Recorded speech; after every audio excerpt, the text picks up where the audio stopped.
Channel 5 cinema நேயர்களுக்கு வணக்கம். இந்த வீடியோவில் நம்ம எதை பற்றி பார்க்க போகிறோம், எதை பற்றி இல்லை யாரை பற்றி பார்க்க போகிறோம் அப்படின்னு பார்த்தீங்கன்னா, இவரை பற்றி ஒன் லைனில் சொல்லணும் அப்படின்னா, தமிழ் திரையுலகில் வாழ்ந்து வரும் ஒரு கேங்ஸ்டர் அப்படிங்கிற மாதிரி சொல்லிடலாம். கொஞ்சம் சப்பியான கேங்ஸ்டர் அப்படின்னு.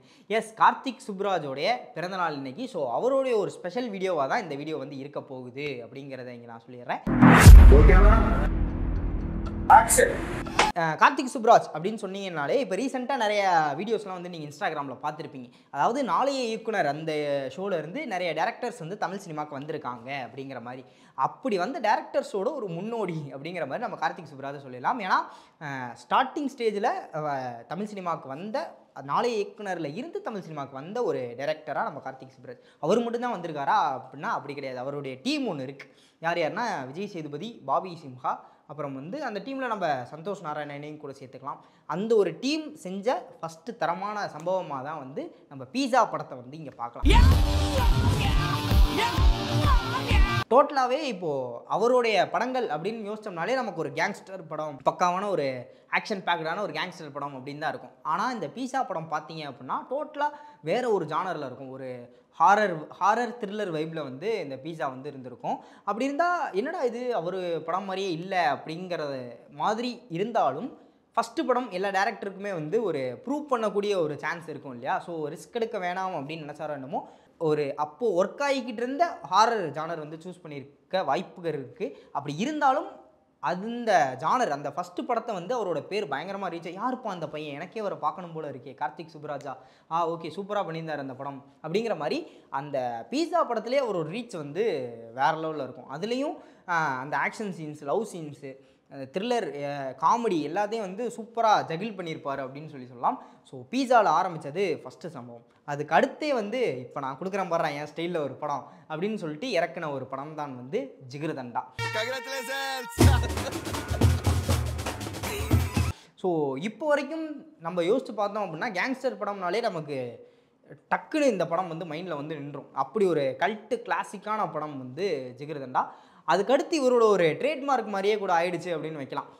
ஒரு கேங்ஸ்டர் படம், அந்த கேங்ஸ்டரும் எப்படி இருப்பாங்க அப்படின்னு பார்த்தீங்கன்னா மதுரையை சார்ந்த ஒரு கேங்ஸ்டர் படம். அந்த கேரக்டர்ஸோட தோரணை, அவங்களோட பாடி லாங்குவேஜ், அது எல்லாத்துலேயும் அந்த மதுரைக்காரனோட ஒரு திமிரு வந்து தெரியும்.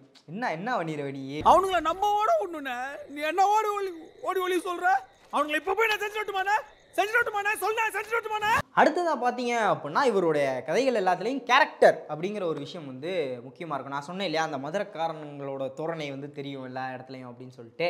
அந்த மாதிரி ஒரு என்னை பொறுத்த வரையும் ஒரு படம் அப்படின்னு எடுத்துக்கிட்டிங்கன்னா அந்த படத்தோட கதையை தாண்டி, ஸ்க்ரீன் பிளேவை தாண்டி அந்த ஒரு கேரக்டர் எழுதுறதுங்கிறது வந்து ரொம்பவே டிஃபிகல்ட்டான ஒரு விஷயம். அப்படி ஒரு பெரிய ஹீரோவை வச்சு, அதுவும் முக்கியமாக பெரிய ஹீரோக்களை வச்சு நடிக்கக்கூடிய அந்த கேரக்டர் எழுதுகிறோம் அப்படின்னா அந்த ஹீரோவோட சாயில் எந்த இடத்துலையுமே வந்து தெரியாமல் அந்த கேரக்டர் தான் முழுக்க தெரியணும். அந்த மாதிரி ஒரு கேரக்டர் ரைட்டிங் வந்து இப்போ வரைக்குமே சூப்பராக எழுதிக்கிட்டு இருக்காரு கார்த்திக் சுப்ராஜ் அப்படின்னு சொல்லலாம். ஏன்னா அவருடைய படங்கள் எல்லாமே நம்ம யோசிச்சு பார்த்தோம்னாலும் அந்த கேரக்டரை நம்ம அந்த படத்தில் வர பேரோட வந்து நம்ம ஈஸியாக சொல்லிடலாம். இப்போது பேட்டை வேலனாக இருக்கட்டும், அதுக்கப்புறம் சுருளியாக இருக்கட்டும், அதுக்கப்புறம் காந்தி மகானாக இருக்கட்டும், இந்த மாதிரி யூனிக்கான கேரக்டர்ஸ் வந்து நிறையா அந்த இவர்களுடைய படங்கள்லாம் இருக்கும். And you keep your mouth zipped. சரா பொத்திட்டு போடா. ஸோ இது அடுத்த சம்பவமா. அதுக்கடுத்து ஆக்ஷன். என்னடா இவர் கேங்ஸ்டர் வச்சு ஒரு படம் அப்படின்னா ஆக்ஷன் மட்டும்தான் இருக்கும் கண்ணா பின்னான்னு அப்படின்னு பார்த்தீங்கன்னா அப்படி இருக்காது. அந்த ஆக்ஷன் எந்த அளவுலையுமே வந்து கதையை டிஸ்டர்ப் பண்ணாமல் எப்படி மூவ் பண்ணி கொண்டு போகலாம் அப்படிங்கிற ஒரு பெரிய டாக்டிக் வந்து இவர்கிட்ட இருக்காது. எப்படி பண்ணுறாருங்கிறது தான் எனக்கு இப்போ வரையும் ஆச்சரியமாக இருக்குது. நீங்கள் நிறைய படத்தில் பார்த்தீங்க அப்படின்னாலே ஆக்ஷன் சீன்ஸ் அப்படின்னா ஹீரோக்கு ஒரு த்ரெட்டன் வரும், அங்கே ஒரு ஆக்ஷன் சீன் நடக்குதுப்பா டம்மு டிம்முன்னு அப்படிங்கிற மாதிரி தான் இருக்கும். ஆனால் இவருடைய படங்களில் வர ஆக்ஷன் காட்சிகள் எல்லாமே அந்த ஒரு டிசிஷன் மேக்கிங்காக தான் இருக்கும். இவன் அடுத்து இதுதான் பண்ணி ஆகணும், இது இல்லாமல் இந்த கதை வந்து அடுத்த இடத்துக்கு நகராது அப்படிங்கிற மாதிரியான ஒரு கட்டத்தில் தான் ஆக்ஷன் சீன்ஸ் வந்து வரும். ஸோ கேங்ஸ்டர் படம் அப்படின்னாலே துப்பாக்கி இருக்கும், கத்தி கடப்பாரெல்லாம் இருக்கும், டம்மு டிம்முன்னு சுட்டுக்கிட்டு இருப்பாங்க, ஆக்ஷன் காட்சிகள்லாம் இருக்கும். அப்படின்னா அது கதைக்கு எந்த அளவுக்கு இம்பார்ட்டன்ஸாக இருக்குது, கதையை நவுத்தி கொண்டு போகிறதுக்கு எந்த அளவுக்கு இம்பார்ட்டண்ட்டாக இருக்குது அப்படிங்கிறதும் வந்து ரொம்ப முக்கியமான ஒரு விஷயம் இல்லையா? ஸோ அந்த வகையை இவர் வந்து சூப்பராக பண்ணுறாரு அப்படின்னு சொல்லிடலாமா. அடுத்து நான் இதை தாண்டி போகவே முடியாது அப்படிங்கிற ஒரு விஷயம் வந்து கார்த்திக் சுப்ராஜுடைய இசை. இதுக்கு சந்தோஷ் நாராயணனுக்கு ஒரு பெரிய கிரெடிட்ஸ் வந்து நம்ம இங்கே கொடுத்தே ஆகணும். ஆப்வியஸாக அவங்களோட டீம் இருந்தாலும் சந்தோஷ் நாராயணன் மற்ற படங்களுக்கு போட்ட மியூசிக் எல்லாத்தையும் கம்பேர் பண்ணும்போது கார்த்திக் சுப்புராஜுக்கு போட்ட மியூசிக் இங்கே இருக்குது அப்படின்னு சொல்லி தான் ஈஸியாக சொல்லிடலாம். ஏன்னா எல்லா படத்துலையும் இருக்கிற ஓஎஸ்டி எல்லாத்தையும் தூக்கி நீங்கள் மியூசியத்தில் வச்சிடலாம். அந்தளவுக்கு யூனிக்காக இருக்கும். ஒவ்வொரு படத்துக்குமே வந்து யூனிக்னஸ் இருக்கும். பீஸாவில் ஆரம்பித்து கடைசியாக வந்த ஜிகிருதண்டா XX வரையும். இதில் இடையில குரூப்பில் டூப்பு மாதிரி ஒரு படம் மட்டும் அனிருத் பண்ணியிருப்பார். ஆனால் அந்த ஒரு டோன் மற்ற படங்களுக்கு பண்ண அனிருத்தோட இந்த அது டிஃப்ரென்ஸே தெரியாது. கார்த்திக் சுப்புராஜோட இந்த டோனுக்கு அனிருத் வந்து பண்ண மாதிரி தான் இருக்கும் அந்த ஒரு படம் பேட்டை அப்படிங்கிற ஒரு படம்.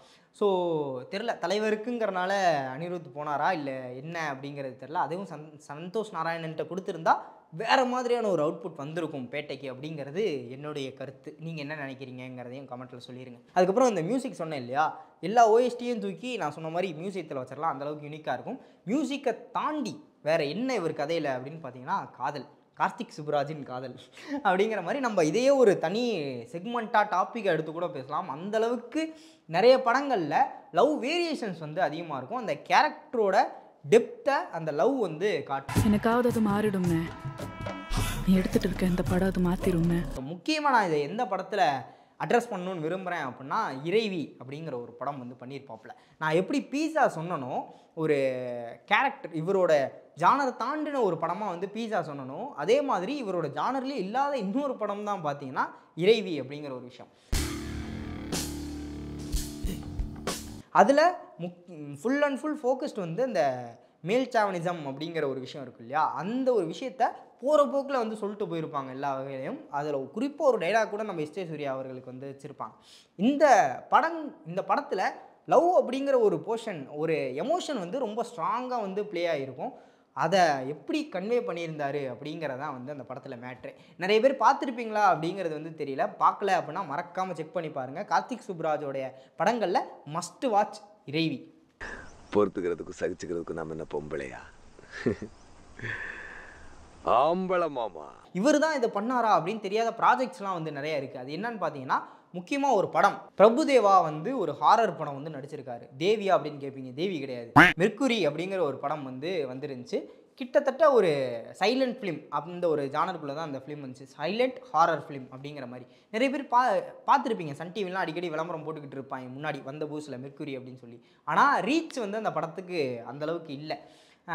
எப்படி சொல்கிறது, இப்படி ஒரு படம் வந்துதா, அது இவர் தான் பண்ணாரா அப்படிங்கிறதே இப்போ வரைக்கும் நிறைய பேருக்கு தெரியாது. எனக்கே இந்த வீடியோ எடுக்கிறதுக்கு கொஞ்ச நேரம் முன்னாடி தான் எனக்கு தெரியும் மெர்க்குரி வந்து கார்த்திக் சுப்புராஜோட ஒரு படைப்பு அப்படின்னு சொல்லி. ஆனால் அந்த படம் வைஸ் பார்த்தீங்க அப்படின்னா அந்த கண்டென்ட்டு ஒரு புதுவிதமான கண்டென்ட். அந்த மெர்க்குரி ஃபேக்ட்ரியை சுற்றி நடக்கிற மாதிரியான ஒரு கதைக்கலாம். கண்டென்ட் புதுவிதமான கண்டென்ட்டு. இந்த ட்ரெய்லரே வந்து ஒரு ஹாரர் தன்மை வந்து ரொம்ப ஈஸியாக கொடுக்கும். பீஸா பண்ண வேண்டாம் நான் அப்படிங்கிறத ஷோ ஆஃப் பண்ணுற மாதிரி தான் இருக்கும் அந்த ட்ரெய்லர் முழுக்கவே. ஸோ படம் நீங்கள் மறக்காமல் செக் பண்ணி பாருங்கள். நானும் போய் ஒரு ரீவாட்ச் போட்டே ஆகணும் மெர்க்குரி.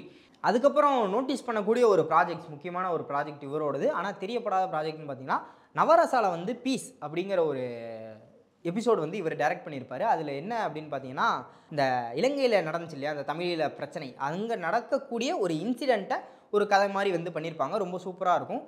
அதையும் நீங்கள் வந்து மறக்காமல் செக் பண்ணி பாருங்கள். நான் இப்போது தமிழீழம் அப்படின்னு சொல்லும்போது தான் எனக்கு ஞாபகம் வந்துச்சு, இவர்களுடைய கார்த்திக் சுப்புராஜோட படங்கள் எல்லாத்துலேயும் வந்து இந்த ஒரு தமிழீழ டச் வந்து ஒரு ஓரமாக இருந்துக்கிட்டே இருக்கும். தமிழ்நாடா? தமிழ்நாடு தானே. தமிழ் என்றால் தமிழ்நாடு மட்டும்தானே. ரொம்ப நோட்டபுளாக எந்த படத்தில் இருந்துச்சு அப்படின்னு பார்த்தீங்கன்னா ஜெகமே தந்திரம். அந்த படத்தில் வந்து நிறைய டைலாக்ஸும் சரி, நிறைய சீன்ஸும் சரி, இந்த தமிழீழ பிரச்சனையை வந்து பாயிண்ட் அவுட் பண்ணி காட்டுற மாதிரியே வந்து அமைஞ்சிருக்கும். அந்த ஒரு படம் தேட்டர் ரிலீஸ் ஆகலை அப்படிங்கிறதுல எனக்கும் ஒரு பயங்கரமான வருத்தம் இருக்குது. நிறைய படம் ரீரிலீஸ் பண்ணுறாங்க. ஜெகமே தந்திரம் ரீரிலீஸ் இப்பயே கேட்டு வைப்போம். பார்த்து பண்ணி கார்த்திக் சுப்புராஜ் இல்லை தனுஷ் அவர்களோட அடுத்த பிறந்த நாளுக்காவது ஜெகமே தந்திரத்தை ரீரிலீஸ் பண்ணி விடுங்க. இது என்னுடைய தாழ்மையான ஒரு ரிக்வஸ்ட். மறுபடியும் back to the topic. Karthik சுப்புராஜை பற்றி பேசிக்கிட்டு இருந்தோம்னா அதுக்கடுத்து இன்னும் நோட்டீஸ் பண்ணாத ப்ராஜெக்ட்ஸ் என்னென்ன அப்படின்னு பார்த்தீங்கன்னா டேரக்டராக மட்டும் இல்லை ப்ரொடியூசராகவும் நிறைய அழகான ப்ராஜெக்ட்ஸ்லாம் வந்து கொடுத்துருக்காரு அப்படின்னு சொல்லிட்டு இப்போ ரீசெண்டாக பெருசு அப்படிங்கிற ஒரு படம் வந்து வந்துருந்துச்சு. ஒரு அடல்ட் ஃபேமிலி என்டர்டெய்னராக வந்து வந்துருந்துச்சு.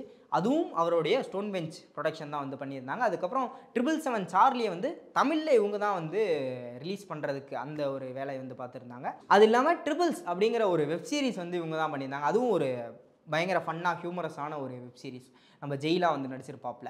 இன்னொரு ப்ராஜெக்ட் இதே மாதிரி என்ன அப்படின்னு பார்த்தீங்கன்னா புத்தம்புது காலை அப்படிங்கிற ஒரு ஆந்தாலஜி இருக்கும். அதுலேயும் இவரும் ஒரு ப்ராஜெக்ட் வந்து பண்ணியிருந்தாப்புல.